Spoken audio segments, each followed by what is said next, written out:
শনি চন্দ্র জন্মছকে শনি চন্দ্রের যদি সংযোগ হয় তাহলে একটি যোগ সৃষ্টি হয়।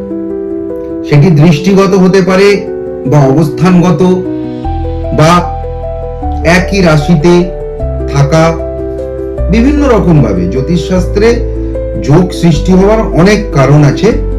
তো সেই সমস্ত বিষয়গুলোকে মাথায় রেখে যদি পরে কারোর জন্মছকে শনি চন্দ্রের যোগ সৃষ্টি হয় তাহলে সেটা শাস্ত্র বলছে বিষ যোগ। শনি চন্দ্র যোগ মানে এক কথায় বিষ যোগ। কিন্তু বহু মানুষ, আমি বলতে শুনেছি, আমাকেও বহু মানুষ প্রশ্ন করেন যে দাদা আমার তো বিষ যোগ আছে, তাহলে আমার জীবনে বোধহয় আর কিছুই হবে না, আর সেই জন্যই বোধহয় আমি জীবনে কিছু করে উঠতে পারছি না। এরকম বহু মানুষ আমাকে বলেন। আবার কেউ কেউ এসে বলেন যে দাদা বিষ যোগ তো আমার বোধহয় জীবন আর খুব বেশি দিন ভালো কিছু নেই, এই জন্যই বোধহয় আমার জীবনে এটা হচ্ছে, বা আমার জীবনে হয়তো একটা বিরাট ক্ষতি হয়ে গেছে। তো ব্যাপারটা হচ্ছে যে মানুষ বিষ যোগ সম্পর্কে জেনে গেছে যে শনি আর চন্দ্রের যোগকে বিষ যোগ বলে, কিন্তু সেখান থেকে প্রত্যেকের মধ্যে একটা ভয় বা ভীতি জন্মেছে। যেহেতু নামটা বিষ যোগ, তো সেখান থেকেই হয়তো মানুষ মনে করেন যে এই যোগ মানুষের সবকিছু ছাড়খাড় করে দেবে।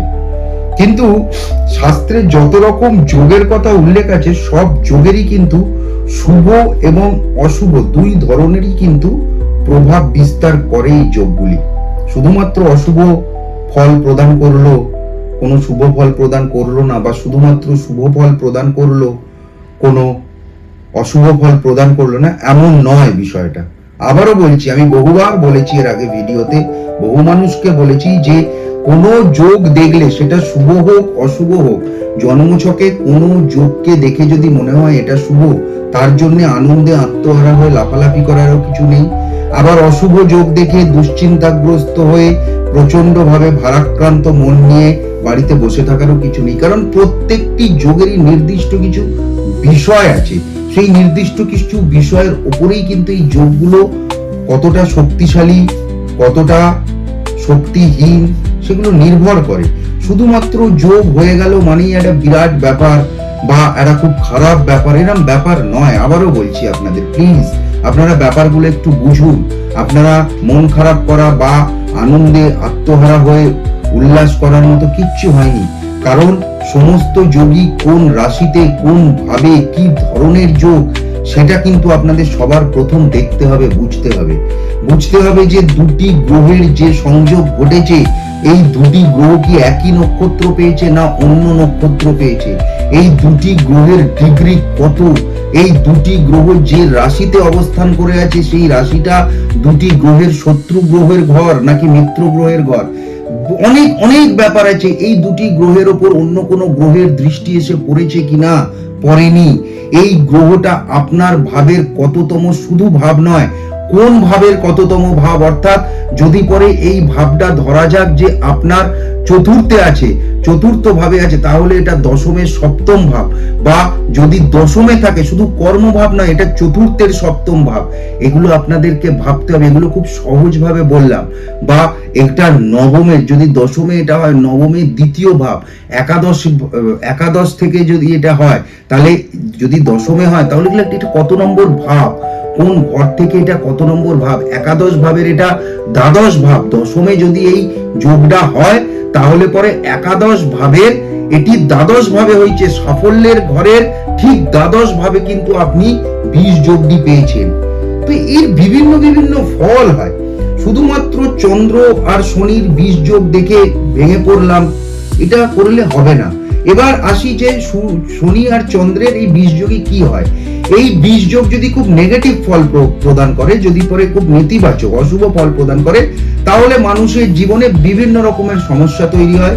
সেই মানুষ খুব একাকিত্বে ভোগে, সেই মানুষের বন্ধু বান্ধব হতে চায় না, বন্ধু বান্ধব হলেও তারা ঠকে, তাদেরকে মানুষ বেশি ইউজ করে নেয়।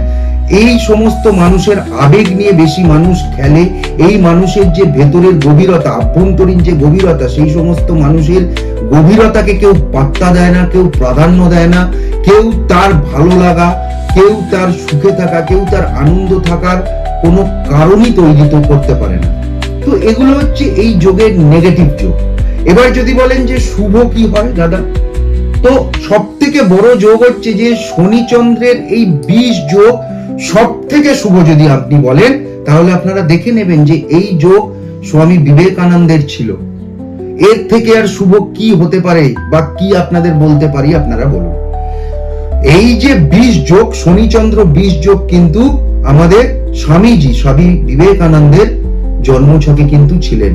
উনি তো শুধু মহাপুরুষ নন, উনি ভগবানের অংশ, উনি আমাদের গুরু। হ্যাঁ, ভীষণ মানি, আমি ব্যক্তিগতভাবে স্বামী বিবেকানন্দজিকে ভীষণ মানি। প্রথমত আমি রামকৃষ্ণ মিশনের ছাত্র, দ্বিতীয়ত স্বামী বিবেকানন্দজি, রামকৃষ্ণ, মানে এনাদের কথা তো মুখে আনাও আমার পাপ।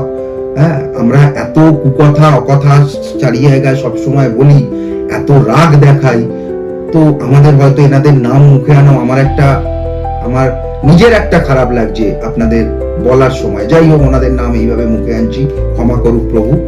তো যাই হোক, তো এই যোগের সব থেকে শুভত্ব হলো যে ওই মহাপুরুষ, ওনার কিন্তু জন্মছকে এই যোগ আছে। এবার বুঝে নিন যে ওনার জন্মছকে এই যোগ থাকাকালীনও ওনাকেও একাকিত্বে কাটাতে হয়েছে, দারিদ্রতার সাথে। কোন বাড়ির ছেলে উনি, কিভাবে কাটিয়েছেন, কিন্তু কোন জায়গায় পৌঁছেছেন।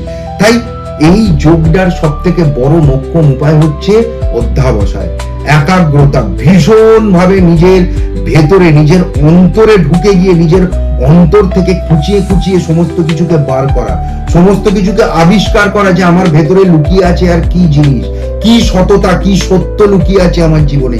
সেই সততা, সেই সত্যকে যদি পরে আপনি বার করে আনতে পারেন, আপনার প্রকৃত গুরু দর্শন যদি হয়, গুরুর পথ যদি আপনি অবলম্বন করতে পারেন, তাহলে পরে আপনার এই শনিচন্দ্র 20 যোগ জীবনে কিচ্ছু হবে না।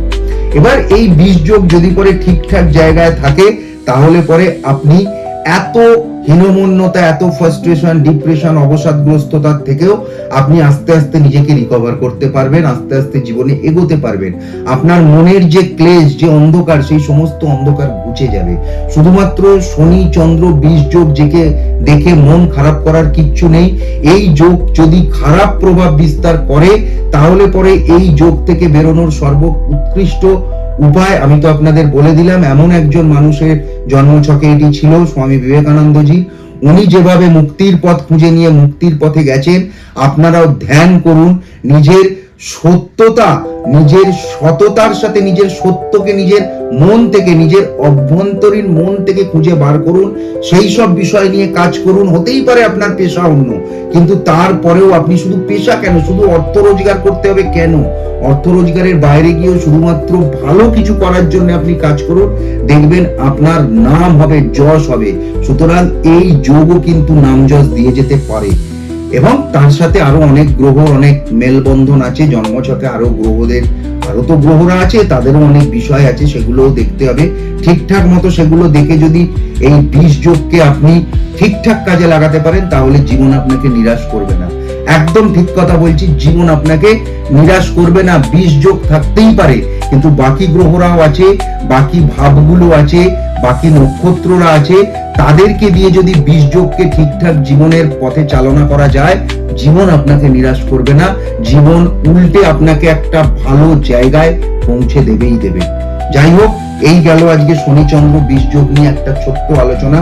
সকলে সুস্থ থাকবেন, সকলে ভালো থাকবেন, সর্বোপরি দুশ্চিন্তা মুক্ত হয়ে ভালো করে আনন্দে দিন কাটাবেন।